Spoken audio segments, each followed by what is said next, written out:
So when I started high school, this was when I was first introduced to the life of drugs, alcohol, smoking, parties. I felt like there was a lot of pressure from my family to do well in school, but then I also felt pressure of fitting in with my peers. I had always told myself that because I wasn't brought up around these things, I'd never go down that road, but I found myself following in the footsteps of my friends and my peers.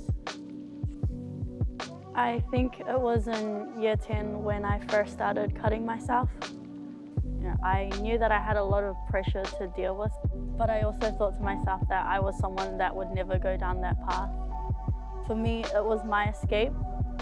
I know that people turn to alcohol and drugs to get away from pressures of life, but for me, self-harm was my thing. Self-harm was something that I turned to for a number of years. It was just something that I couldn't bring myself to stop. From an outsider's perspective, you would have thought that my life was great, but behind closed doors, nobody really knew what was going on inside my head. Nobody saw what was underneath my sleeves.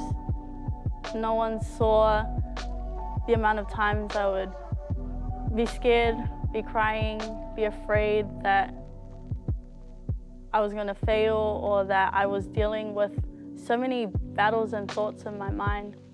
I was living a double life where to my parents I was being the perfect child that they wanted, but then behind closed doors I was hurting, I was scared, and I felt like there was nothing that anyone could do to help me really.